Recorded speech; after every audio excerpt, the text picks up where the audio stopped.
같이 인사하시면 좋겠습니다. 하나님께서 손잡아 주실 것입니다. 네. 정말 우리 한 해 동안 여러분들 수고 많으셨고요. 우리 새해에도 우리 주님의 축복 가운데 강건하시는 그런 은혜가 있기를 영육간에 강건하시기를 간절히 바랍니다. 우리 이 시간에 우리 서로를 좀 축복하면서 당신은 하나님의 언약 안에 있는 축복의 통로 찬양을 같이 좀 이렇게 하면 좋겠습니다.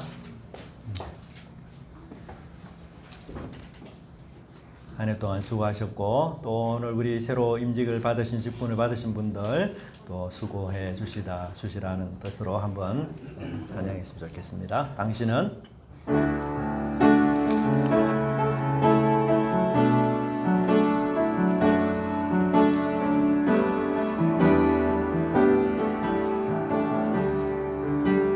서로를 향해서 당신은 하나님의 언약 안에 있는 축복의 통로. 옆에 사람 바라보면서 하십시다. 당신을 통하여서 열방이 주께 돌아오게 되리. 당신은 하나님의, 우리 새 가족들을 향해서 합시다. 당신은 하나님의, 그동안 수고하셨습니다. 언약 안에 있는 축복의 통로. 당신을 통하여서 열방이 주께 돌아가게. 당신은 하나님의, 우리 장로님과 권사님 중직자들을 위해서 합시다.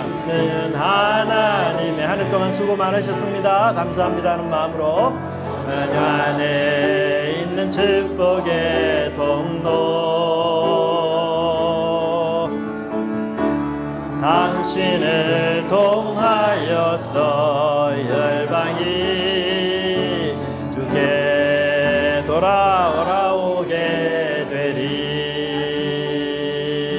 아멘. 감사합니다. 우리 서로 격려하시고 한 해도 우리가 주님 안에서 힘차게 이렇게 나가는 그런 시간이 되었으면 좋겠습니다. 네, 우리 지난해 우리 교회 표어가 뭐였습니까? 바로 은총 안에서 하나가 되는 교회였는데요. 원래는 표어가 뭘까요? 주 안에서 아이가 되고 어른이 되고 청년이 되게 하라. 네, 여기 나오는 앞에 나오는 포스터가 바로 그것입니다.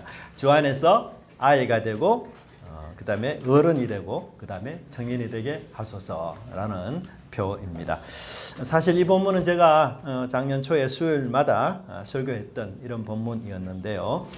제가 이 본문을 설교하면서 제가 은혜를 참 많이 받았고, 우리 신현군이 또 가정예배, 신혼 가정예배 드려달라 해서 또 가정예배 드리면서도 이 본문으로 가정을 축복하고 그렇게 했습니다.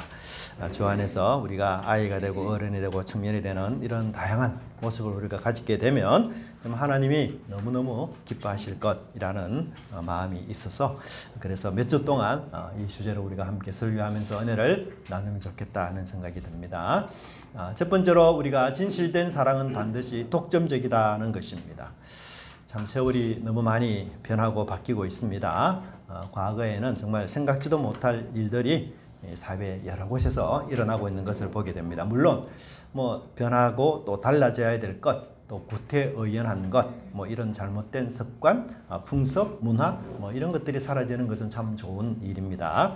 그러나 이제 사회의 어떤 기둥이 되고 근간이 되는 이 중요한 제도 그리고 아름다운 이런 문화들이 사라지면서 오히려 퇴폐와 불륜 등이 판을 친다면 이 사회와 가정은 참 위기이기도 하고 또 위험한 곳이기도 합니다. 어떤 분은 15년 차 남편인데요, 결혼 외도를 16년간 했다고 합니다. 어떻게 그럴 수 있냐? 결혼 전에 사귀었던 여자와 헤어지지 않은 채 계속 외도를 해서 그렇다라고 이야기합니다. 정말 뭐 우리가 모든 것은 다 그렇지는 않지만 모두가 요즘 젊은 사람들에게는 이 성개방이라는 것이 아주 뭐 빛의 속도로 확산이 되고 과거에는 정말 상상치도 못했던 이런 불륜을 저지른 경우도 참 많이 있고요. 특별히 우리 성에 대해서 그나마 상당히 보수적인 이 여성들조차도 이 성개방의 물결에 휩쓸려서 어떻게 하면 이 결혼 전에 많은 남자들을 대상으로 해서 이 성을 하나의 즐기는 그런 것으로 가진 분들이 상당히 많고요. 물론 남성들도 그렇게 하면 안 되겠죠. 제가 좀 뉴스를 보다가 충격적인 것은 어떤 여성분이 결혼하기 전에 남자를 무려 한 뭐 5, 60명 이렇게 사귄 것 같아요. 근데 더 놀라운 것은 5, 60명을 사귀면서 그 사람과 관계를 가졌을 때 어떤 게 좋았는가 이런 거를 일기로 다 써가지고 후에 새로운 그 남자를 만나서 결혼하려고 하는데 그 일기가 들통이 났어요. 그래서 이 남자는 도저히 내가 이런 여자하고는 결혼을 못하겠다 이래서 이 파혼을 그렇게 신청한 경우도 있는 것 같아요. 물론 뭐 극소수이겠지만 여하튼 우리가 참 상상하지 못할 이런 일들이 많이 일어나는데요. 제가 강조하고 싶은 것은 이 남녀의 사랑관계 속에서는 선택할 수 있는 여자는 단 하나뿐이라는 거죠. 다른 여자나 다른 남자에게 똑같은 이 자신의 사랑을 나누어 줄 수는 없어요. 그래서 부부 사랑은 굉장히 독점적입니다. 이것은 나누어 줄 수가 없는 거예요. 다른 사랑이 끼어들 여지가 없어요. 우리가 잘 아는 솔로몬 왕후가 몇 명입니까? 뭐 700명이 되잖아요. 그리고 첩이요 300명이 됐거든요. 뭐 대단하죠. 근데 여러분 이 솔로몬이 이렇게 많은 처첩을 거느렸지만 실제로 자기 마음을 정말 준 여자는 하나밖에 없어요. 그죠? 한 사람밖에 자기 마음을 주지 않았습니다. 누굽니까? 바로 애굽의 왕 바로의 딸에게만 전적으로 자기 마음을 주었어요. 그러니까 이 사람의 마음은 사실은 하나뿐인 거죠. 여기저기 가릴 수가 없어요. 또 사랑을 받는 상대가 여러분 반드시 전부를 원합니다. 뭐 반쪽 사랑, 찌꺼기 사랑 이런 걸 원하는 사람 없고요. 그런 사랑 받을 때 굉장히 모욕감을 느끼고 나는 당신하고는 그런 사랑하지 않겠다 이렇게 절연하는 게 당연합니다. 그리고 그래서 사랑하는 사람은 반드시 그 상대에게 전부를 주는 이런 마음이 필요한 것입니다. 근데 사실 우리가 일상을 살다 보면 빈틈이 많이 생기고요. 그때 이제 이 유혹이 오게 돼요. 그래서 이 유혹을 예방하는 것이 가장 중요한데 유혹을 예방하는 방법 한 가지가 있다면 이제 친밀하고 친근한 언어를 가족 사이에 부부 사이에 많이 사용해야 돼요. 그리고 여러분 스킨십을 많이 해야 됩니다. 집안에서 우리 가족끼리 있을 때 서로 포옹하고 안아주고 손잡아주고 이 스킨십이 굉장히 필요합니다. 우리 기독교 그 상담 전문가가 이런 말을 했는데요. 상당히 일리 있는 말이라서 제가 말씀을 드립니다. 우리 사회가 점점 아주 냉정한 사회가 되고 있다. 그렇게 이야기하는데 그중 하나가 뭐냐? 바로 이 스킨십이 점점 사라지고 있기 때문이다. 이렇게 이야기를 해요. 그래서 스킨십이 사라지면 사람들이 굉장히 외로워해요. 여러분 우리가 외로울 때 짓는 폼이 뭡니까? 우리 스스로 이렇게 앉잖아요. 외로울 때. 그죠? 그러니까 포옹이 부족한 거죠. 포옹이 약하니까 자기 스스로 이렇게 안아요. 외로울 때. 그리고 여러분 반려견을 우리가 많이 키우지 않습니까? 그 이유 중에 하나가 뭐냐? 이 반려견들은 언제라도 안을 수 있잖아요. 근데 사람은 그렇지 않거든요. 그러니까 반려견들은 언제라도 안고 자기 외로움을 달래줄 수 있으니까 사람들이 이 외로움을 어떻게 반려견을 통해서 해소하거나 아니면 그것을 보상하기 위한 그런 것을 하게 됩니다. 그래서 우리가 할 수만 있다면 우리 가족끼리 여러분 자주 포옹하시고 안아주시고 그렇게 사랑을 좀 많이 나눠주고 그렇게 했으면 좋겠다 그런 생각이 많이 들고요. 이 부모의 사랑, 형제 자매의 사랑 그리고 하나님의 사랑으로 가득한 우리 가슴을 갖고 정말 이 냉정하고 살벌한 세상 우리가 사랑하고 또 품고 그렇게 믿음으로 살아가는 저와 여러분이 되면 참 좋겠습니다. 이 부부 사랑은 참 예민하잖아요. 전문가들이 보통 남편이나 아내가 외도하게 되면 거의 3, 4개월 만에 거의 다 알게 된다라는 이야기를 해요. 근데 아내가 더 빨리 알까요? 남편이 더 빨리 알까요? 아내가 훨씬 빨리 압니다. 그 이유는 아내를 눈치채기가 좀 어려운데요. 그 이유 중에 하나가 여성분들은 멀티 역할이 가능하대요. 그래서 좀 어떤 면에서 속일 수 있다는 것이겠죠. 그런데 속이는데 좀 능한데 그 남편은 그걸 잘 못하기 때문에 좀 어리석어서 뭐 이렇게 남자라든 한 가지 일에 좀 집중하는 면이 있잖아요. 그래서 통계적으로 보면은 아내가 훨씬 더 빨리 남편의 외도를 안다. 그렇게 이야기를 해요. 그런데 우리가 여러분 부부 사랑보다도 더 까다로운 사랑이 있어요. 그게 뭘까요? 적당히가 용납이 되지 않는 사랑입니다. 그것은 바로 하나님을 사랑하는 것입니다. 그렇지 않겠습니까? 하나님 사랑은 여러분 가장 까다롭고 세밀하고 치열하고 굉장히 예민한 사랑이에요. 왜냐하면 우리의 속마음을 다 아시는 하나님께서 우리가 가진 전부를 또 전심을 요구하고 그리고 그런 사랑으로 나를 사랑하라 이렇게 말씀하시기 때문이에요. 부부간의 외도는 아마도 뭐 3, 4개월 걸려야 이렇게 알 수 있겠지만 하나님에 대한 외도, 성도들의 이 사랑은 뭐 만일 식었다면 하나님이 금방이라도 그냥 금방이라도 알 수 있는 그런 것입니다. 또 하나님에 대한 이 사랑은 여러분 뭐 잡되거나 오염된 것 이런 것 전혀 섞이지 말아야 하고 정말 충성된 마음으로 순수한 마음으로 하나님께만 사랑을 해야 돼요. 그래서 이 하나님 사랑은 굉장히 까다롭습니다. 뭐 어물쩡한 사랑, 이중적인 사랑, 또 한 사람만을 전적으로 사랑하지 못하고 또는 자신의 인생과 삶을 바치지 못하는 사랑, 이런 사랑 진실하고 참된 것 아니다 그렇게 말할 수 있고 그래서 오늘 요한 1서가 우리에게 뭐라고 말하는가 하면 나는 하나님도 사랑하지만 세상도 사랑한다. 이것은 있을 수 없는 논리다. 잘못된 생각이다. 그것은 궁극적으로 하나님을 사랑하지 않는 것이다. 하나님 사랑은 배타적인 것이고 아주 독점적인 것이기 때문에 내가 하나님을 사랑하면 세상은 사랑하지 말아야 한다. 이게 당연하다라고 이야기하고 있어요. 여러분 아내 되는 분들이 남편이 이런 말을 했어요. 내가 당신을 사랑하지만 A라는 여자도 사랑한다. 이렇게 말해보세요. 여러분 그 말을 수용할 아내는 세상에 없어요. 그래서 요한은 이렇게 말하지 않습니까? 누구든지 세상을 사랑하면 아버지의 사랑이 그 안에 있다 없다? 없다. 있지 않다. 하나님 사랑, 우리 인간의 사랑처럼 굉장히 배타적이고 독점적인 사랑이에요. 결코 섞일 수가 없고 이것은 공존할 수가 없어요. 연합될 수도 없고 양자택일의 문제가 아니에요.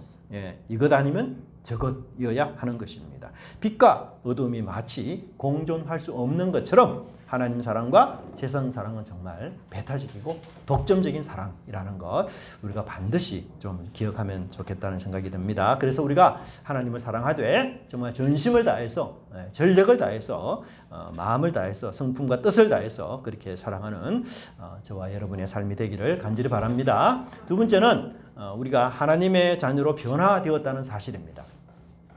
정말 까다롭고 세밀한 하나님의 사랑 여러분 이거 우리가 태어나면서부터 가진 것인가요? 하나님에 대한 사랑 우리 본능적일까요? 절대로 그렇지 않습니다. 우리 그리스도인들은 태어날 때부터 부모로부터 물려받은 이 본성으로는 하나님을 절대로 사랑할 수가 없어요. 그 이유는 바로 우리의 죄성 때문입니다. 하나님 사랑은 빛이고 죄성은 어두움이에요. 그래서 죄성이 있는 사람은 어두운 존재입니다. 빛 대신 하나님의 사랑이 우리 속에 아예 존재하지 않습니다. 근본적으로. 우리 죄성이 있는 게 뭘 어떻게 알 수 있을까요? 여러분 뭐 우리가 시기하고 질투하면서 남의 것을 빼앗는 것 이게 바로 우리가 죄성이 있는 것인데요.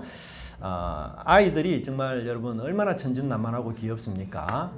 정말 귀엽고 이쁘죠. 근데 이 아이들이 야 선이 뭐다 악이 뭐다 이런 걸 가르치지 않아도 본능적으로 여러분 우리 아이들이 어떤 행동을 합니까? 똑같은 물건이 있으면 상대편의 것을 본능적으로 우리는 빼앗으려고 해요. 아이들이. 그걸 내가 악하다 나쁘다 가르쳐주지 않았어요. 전혀. 그리고 아이도 이게 나쁜지 좋은지를 몰라요. 그런데도 불구하고 자기 것에 만족하고 자기 것을 가지고 있기보다는 자기 것보다 남의 것을 본능적으로 빼앗고 그것을 자기 것으로 하려는 이런 마음이 우리 속에 근본적으로 깔려 있습니다. 그래서 뭐 우리가 성선설이냐 성악설이냐 우리가 이런 얘기들을 많이 하는데 우리 기독교는 근본적으로 성악설을 주장하고 있는 것을 보게 돼요. 그런데 이런 우리의 완악한 마음들 그런 마음들이 놀랍게 예수님을 통해서 또 예수님을 만나고 그분을 믿은 이후에 성령께서 우리의 이런 마음들을 완전히 바꾸어 주시고 새 마음을 우리에게 주셨어요. 전혀 전에는 있지 않았던 예수님을 사랑하는 그런 마음이 우리 속에 불길같이 일어나게 된 것이에요. 그래서 전혀 없었던 그 사랑의 마음 나의 죄를 위하여 십자가에 달린 그 예수님을 사랑하는 그 마음이 아주 우리 마음속에 불길같이 일어나게 되고 그 예수님 너무 고맙고 그 예수님 너무 감사하고 그래서 그 예수님이 존경스럽고 그 예수님을 막 닮고 싶은 이런 욕망이 우리 속에 충만한 거예요. 너무 그 예수님이 좋기 때문에 야, 예수님은 어떤 분일까? 예수님을 알고 싶은 욕망이 또 우리 속에 있어요. 그래서 이 성경을 열심히 읽고 예수님과 동행한다는 건 너무 즐겁고 너무 기쁘다. 이 기도하는 것도 너무 즐겁다. 그렇게 나타나는 것이에요. 그래서 예수님을 믿은 이후에 우리가 예전에 내가 더 이상 아닌 과거의 내가 아닌 그런 사람으로 완전히 뒤바뀌게 됩니다. 그래서 찬양에도 보시면 이전에 좋았던 것 이제는 값없다. 그렇죠. 이전에 내가 중요하게 생각했던 것 이제 별로 중요하지 않아요.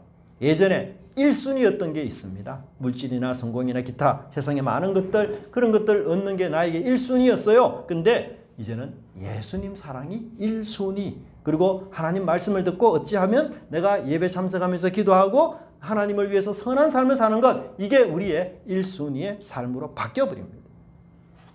여러분 결혼을 해서 부부가 되면요. 친구보다도 스포츠보다도 게임보다도 더 중요한 게 아내요 남편 아닙니까? 예. 사랑하니까 관심도 다 바뀌어버려요. 사랑하니까. 제가 저희 집사람하고 데이트할 때 저는 사실 순대를 전혀 먹지 못하고 데이트하는 그 순간까지도 순대는 입에도 대지 않았어요. 근데 집사람이 순대를 엄청 좋아하더라고요. 근데 저도 모르고 이제 같이 좋아하니까 같이 먹었습니다. 근데 또 맛있더라고요. 그래서 제가 이제 또 순대를 잘 먹게 됐는데 여러분 사랑하면요 관심도 바뀌어요. 관심. 그렇지 않습니까? 하나님보다 세상을 더 사랑한다는 것은 정말 이제 상상할 수도 없는 그런 사람이 된 것이에요. 영적으로 완전히 우리가 새롭고 또 재창조, 새 창조가 우리 속에 일어난 것입니다. 그래서 가장 먼저 우리가 하나님의 자녀가 됐다는 것. 이게 하나님께서 우리를 말씀으로 낳으셔서 우리가 하나님의 자녀가 되었다는 것. 이게 가장 기본적이고 근본적인 출발선입니다. 여러분 우리가 육신으로 태어났을 때에는 우리 부모가 가장 중요한 분이죠. 그런데 우리가 말씀으로 태어났을 때에는 우리에게 가장 중요한 분은 바로 하나님입니다. 자녀가 태어나서 가장 먼저 우리가 맘마 이러면서 엄마 아빠 부르지 않습니까? 그럴 때 참 얼마나 귀엽고 이쁩니까? 그렇게 이야기하잖아요. 이때 평생 걸쳐서 할 효도를 다한다. 이런 얘기 하지 않습니까? 정말 얼마나 귀여운지 모릅니다. 근데 우리도 하나님의 자녀가 되면 가장 먼저 우리 입술에서 어떤 표현이 나오는가 하면 하나님을 뭐라 부르게 돼요? 아버지라 부르게 되는 거예요. 여러분 하나님의 자녀가 아닐 때는요. 이 하나님을 아버지라 부른다는 거 굉장히 어색합니다. 입에서 잘 떨어지지 않아요. 누군가 이야기해도 자기는 못해요. 하나님이 누군데 내 아버지지? 이런 생각을 하면서 하나님을 아버지라 부를 수가 없어요. 근데 거듭나면서 성령께서 우리 마음속에 내주하시고 거하게 되면 누가 시키지 않아도 하나님을 자연스럽게 아버지라 부르는 마음이 생기게 되는 것이에요. 그리고 이 세상을 사랑하는 것과는 이제 이별하게 됩니다. 그 사랑하는 아버지를 내가 닮아서 아버지가 싫은 것 나도 싫은 거고 아버지가 좋은 것 나도 좋은 거예요. 그래서 관심이 전부 아버지 마음으로 바뀌게 되는 것입니다. 그래서 요한은 12절에서 이 청중들을 향해서 이렇게 말하고 있습니다. 자녀들아 내가 너에게 선 것은 14절에도 아이들아 그렇게 말하고 있어요.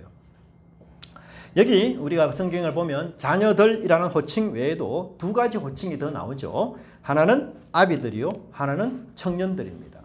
근데 이 단어를 여러분 우리가 좀 오해할 수가 있어요. 자녀들 아비들, 청년들 이렇게 말하니까 자녀들은 우리 주일학교 어린아이들 그리고 아비들은 우리 청년부 혹은 장년부 혹은 자녀를 둔 우리 부모님들, 어른들 그리고 청년들은 우리 교회 청년부 이렇게 이해를 하는데 전혀 그렇지 않습니다. 이것은 사실 한 사람이 세 가지 역할을 이야기하는 것이에요. 그래서 우리가 한 사람으로서 어떨 때는 아이가 되고 어떨 때는 어른이 되고 어떨 때는 청년이 되어서 그렇게 살아가야 되는 1인 3역할을 여기서 이야기하고 있습니다. 왜 그런가 하면요. 복음서를 보면 다 큰 어른을 향해서 자녀들아 이렇게 부른 적이 있어요. 이게 사실 처음 이렇게 말씀하셨는데 하나님이 누군가 하면 바로 예수님이 자기 제자들을 향해서 이렇게 말씀하셨어요. 요한복음 13장 33절에 보면 작은 자들아 여러분 예수님 제자들 전부 성인 아닙니까? 다 큰 분들이에요. 그런데도 예수님이 이들을 향해서 작은 자들아, 즉 아이들아 이렇게 불렀어요. 네. 그러니까 이 예수님이 연령을 가지고 작은 자들, 아이들 이렇게 부른 것이 전혀 아니라는 것이에요. 그런데 성경을 살펴보면요, 이 독자들을 향해서, 청중들을 향해서, 교회를 향해서 자녀들아 이렇게 말한 사람은 요한밖에 없어요. 그러니까 요한은 예수님의 정신과 마음을 가장 잘 이어서 이 교회 모든 성도들을 향해서 자녀들아 이렇게 부르는 그런 사람인 것을 우리가 보게 됩니다.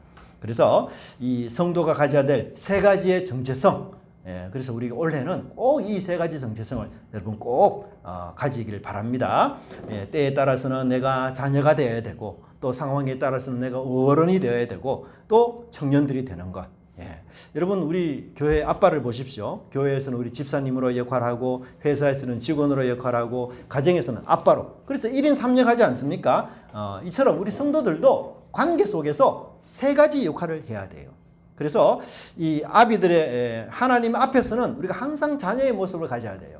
하나님은 우리의 아버지이기 때문에 항상 하나님이 우리의 아버지라는 사실, 그것을 늘 기억하면서 하나님 앞에서는 내가 항상 아이의 모습으로 하나님께 기도하고, 하나님께 나 자신의 삶을 인도해 달라고 이야기하고, 항상 그렇게 말해야 되고, 그 다음에 아비의 역할은 언제일까요? 어른의 역할? 어른의 역할은 사실 우리 교회 또는 사회, 내가 사람들을 향해서 어른의 역할을 우리가 해야 돼요. 아비의 역할을 해야 됩니다.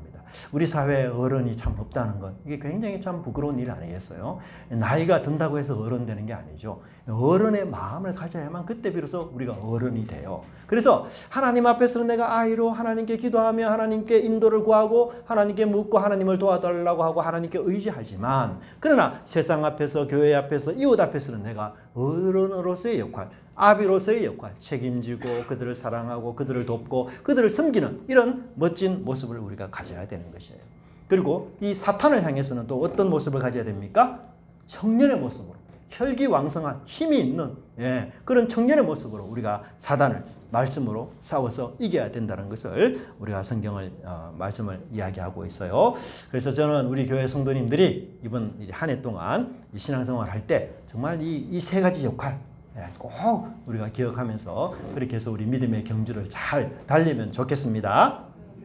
우리가 하나님 앞에 나와서는 아비의 모습으로 나와서는 안 돼요. 하나님 앞에서 나왔을 때는요, 이 어떤 내가 사회적인 어떤 직함, 또 어떤 사회적인 어떤 그런 어떤 지위, 가지고 있는 권력, 이런 것들로 해서 하나님 앞에 나와서는 절대로 되지 않습니다. 우리 가끔 목사님들이 술도 안 마시고 또 담배도 안 피는데 갑자기 간암으로 돌아가시는 이런 분들이 있을 수 있습니다. 이거 보고 어떤 분들은 아유 목사님이 몰래 술 담배 해서 그렇게 간이 안 좋아서 돌아가시는 거 아닌가, 그런 생각을 많이 하는데, 근데 사실은 이 목회자들이 스트레스가 처리가 제대로 되지 않았기 때문에 그런 거예요. 근데 여러분, 내가 하나님 앞에서 아비로 났으면 스트레스가 해소되지 않아요. 직분자로 내가 났으면 스트레스가 해소되지 않습니다. 하나님 앞에서 내가 어떤 회사 사장인데, 어떤 회사 회장인데, 나는 의사인데, 나는 어떤 사람인데, 이런 식으로 하나님 앞에서 내 사회의 직분을 가지고 서면은 스트레스 해소가 되지 않아요. 하나님 앞에서는 우리가 항상 자녀의 관계로 나와야 합니다. 모든 것을 다 하시는 하나님, 할 말, 못할 말, 가릴 것 없이 다 하는 그런 하나님이 내 속에 있다는 것, 나와 함께 있다는 것, 그것이 우리로 하여금 이 스트레스, 이 열등감, 이것이 바로 해결이 되는 것이에요. 하나님과 나와에 있어서 자녀와 이 아버지의 관계는요, 절대로 변하지 않고, 절대로 흔들리지 않고, 절대로 바뀔 수 없는 진리입니다. 여러분, 세상에서는 우리 지위가 바뀔 때가 많아요. 그렇죠? 내가 아비가 됐다가도 할아버지가 되기도 하고, 내가 예전에 의사였다가도 의사가 이제 끝나기도 하고, 그 세상에서 우리에게 지는 이 직분들은 변화가 굉장히 많습니다. 영원히 그 직분을 계속 지속하는 게 아니에요. 그죠? 요즘 우리가 회사도 영원한 회사는 없다, 영원한 직장 없다, 이런 얘기 하지 않습니까? 직장에 따라서 우리 직분도 바뀌고, 우리의 역할도 다 바뀌는 거 맞아요. 근데 이 하나님 앞에서 내가 자녀라는 직분, 이것은 평생, 아니, 천국에 올라가서도 변하지 않는 것이에요. 그래서 영원히 변하지 않는 것, 이것을 우리는 붙잡고 살아가야 하는 것입니다. 여러분들, 여러분 이 땅을 살 때 누구 소리에 가장 예민합니까? 우리 자녀들이 부르실 때 가장 예민하지 않습니까? 아, 저 아들이 나를 부르고 있구나. 저 딸이 나를 찾고 있구나. 하나님도 우리 자녀로 나오는 사람의 소리에 엄청 민감하시고 예민합니다. 그래서 우리가 하나님 앞에서 이 자녀 의식을 갖기를 간절히 바랍니다. 우리 중심이 하나님이 되었으면 좋겠습니다. 여러분, 하나님께 내가 소속되어 있다는 것, 이것은요 신분의 변화요 가문의 변화입니다. 모든 변화가 다 일어나는 것이에요. 인생이 송두리째 바뀌고 변하는 겁니다. 여러분 생각해 보세요. 어떤 분이 입양을 해서 아주 유명한 분의 그 자녀가 되었다. 그렇게 해서 아버지가 바뀌었다 보세요. 성도 바뀌어야 됩니다. 사는 곳도 바뀝니다. 자는 곳도 바뀝니다. 생활하는 곳 다 바뀝니다. 친구들이 다 바뀌어요. 그래서 가장 아버지가 바뀐다는 것은 모든 것에 우리 인생의 모든가 전부가 바뀐다는 그런 놀라운 뜻을 갖고 있어요. 그런데도 불구하고 우리는 아직도 이 세상에 살면서 나는 내 가문이 마음에 들지 않아. 나는 왜 이래 못나게 태어났을까? 내가 좀 똑똑하게 태어났으면 얼마나 좋을까? 이러면서 자신에 대한 열등감, 가문에 대한 열등감, 우리 가정에 대한 열등감 이런 것들에 우리가 겹겹이 쌓여 있다면 도대체 내가 하나님을 아버지가 부르는 의미와 목적이 하나도 없는 거예요. 하나님이 우리 아버지라는데 그 하나님 아버지는 너무너무 무능해. 그래서 내가 가지고 있는 이 열등감 하나도 치료하지 못하고 하나도 해결하지 못해. 그럼 그게 말이 되는 얘기입니까? 전혀 그렇지 않잖아요. 내가 새로운 신분을 받아 이제 내 아버지는 하늘에 계신 아버지요. 내가 유명한 하늘 가문의 자녀가 되었어요. 그래서 왜 그런 가문을 우리에게 주셨습니까? 하나님께서 이 세상에 있는 모든 핸디캡 그거 다 극복하라. 그거 다 이길 수 있다. 그래서 하나님이 우리를 당신의 자녀로 삼으셔서 이제 내가 너의 아버지가 되어줄 테니 너가 이 세상에 살면서 근심, 걱정, 고민하는 것 내가 다 해결해 주겠다. 그렇게 해서 하나님께서 우리가 이 세상에 가지고 있는 열등감과 그 핸디캡을 다 해결하기를 위해서 하나님이 그렇게 우리를 당신의 자녀로 삼아주신 것 아니겠습니까? 여러분, 그래서 여러분들이 힘들고 어렵고 이 세상에서 그런 열등감이라든지 여러 가지 만족하지 못하는 상황이 있을 때마다 내 아버지는 누굽니까? 하나님이시다. 그걸 생각하셔야 돼요.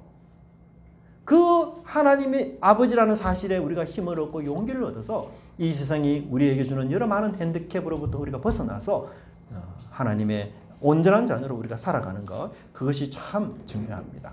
그래서 여러분 올해는 제가 바라기는 하나님이 내 아버지다. 이 사실을 늘 여러분 입술에 담으십시오. 그래서 여러분들의 마음을 힘들게 하고 또 이 세상의 핸디캡, 또 열등감, 비교의식 이런 것으로 인해서 어려울 때마다 나는 하나님의 자녀야. 나는 하늘 가문을 이어받아서 태어났어. 그렇게 하나님의 자녀로 사는 것, 그것에 우리가 행복을 찾고 주님을 따르는 저와 여러분의 삶이 되기를 간절히 바랍니다. 이 시간에 우리 행복 찬양 같이 한번 하겠습니다. 하나님께.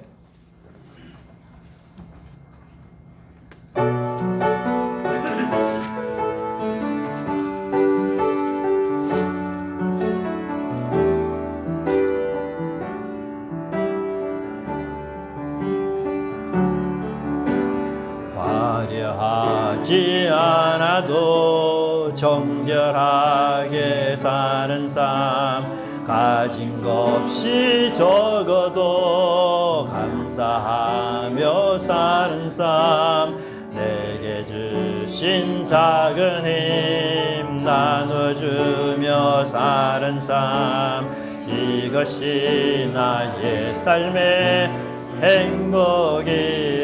눈물 날 일 많지만 기도할 수 있는 것, 억울한 일 많으나 주를 위해 참는 것, 비록 짧은 작은 삶 주 뜻대로 사는 것, 이것이 나의 삶의 행복이라오. 이것이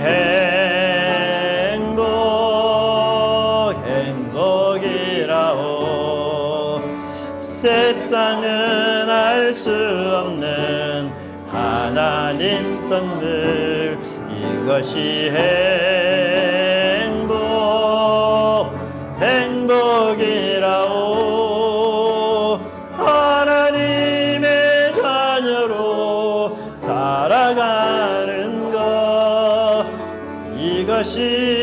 행복, 이것이 행복이라고, 행복이라고 후렴하겠습니다. 이것이 행복이라고. 세상은 알 수 없는 하나님 선물, 이것이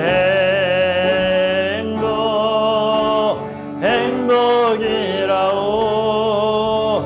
하나님의 자녀로 살아가는 것, 이것이 행복이라오.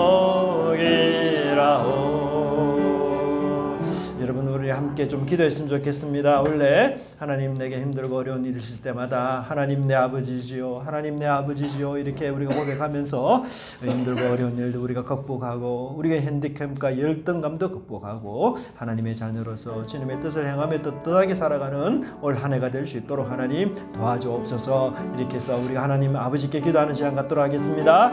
하나님, 저희들 우리 아버지가 되신 하나님을 진심으로 찬양하고 감사함을 드립니다. 하나님, 우리 아버지가 되시오니 우리 주님께서 저희들에게 필요한 은혜로 함께하여 주시고, 주여 저희들에게 이 세상에 살아가면서 당하는 여러 많은 핸디캡과 열등감과 아버지와 그 모든 것들을 아버지 하나님께서 아버지 하늘의 가문으로 저희들을 이어주시고, 우리 하나님 천지 만물을 창조하신 우리 주님께서 아버지 우리 아버지가 되신다 하셨사오니 그 아버지의 능하심과 위대하심과 온전하심을 누리고 기뻐하며 감사하는 저희 한 해가 될 수 있도록 하나님 인도하여 주시옵소서. 우리 육신의 아버지를 뛰어넘어 아버지 못하실 일이 없으신 우리 주님, 죽음조차도 이기시고 극복하신 그 주님이 우리의 아버지라는 사실을, 아버지의 영광스러운 그 하나님께서 우리 아버지시오 재림하실 그 주님이 우리 아버지라는 사실을 저희들이 늘 깨달으며 그 아버지를 찾고 구하고 기도함으로 인하여 아버지 하나님, 저희들이 이 세상에 살아가는 모든 이들부터 아버지 하나님 세상에 영향을 받지 않고 이 세상 사랑하지 않고 주님 사랑함으로 아버지 하나님 저희들이 승리하는 인생, 믿음의 삶을 살아갈 수 있도록 하나님 인도하여 주시옵소서. 아버지, 우리를 부르시고 우리를 살 때마다 응답하시는 우리 주님을 저희들이 기억하고 그 아버지의 은혜와 능력이 합당하게 살아가는 저희들 될 수 있도록 아버지께서 인도하여 주시고 인도하여 주옵소서. 저희를 끌어 주시옵소서. 하나님의 영광 가운데 갈 수 있도록 저희들을 끌어 주시옵소서. 아버지,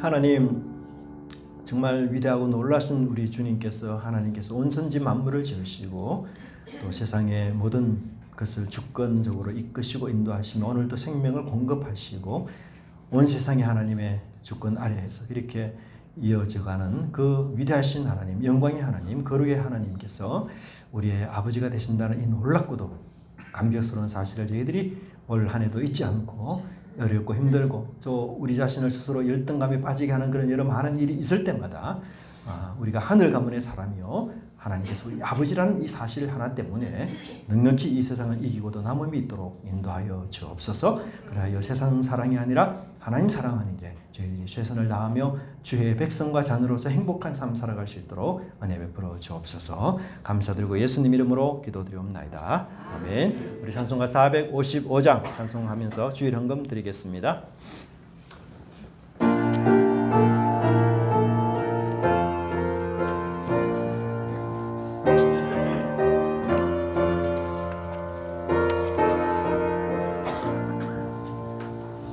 님의 마음을 본받는 자, 그 마음의 평강이 찾아오면 험악한 세상을 이기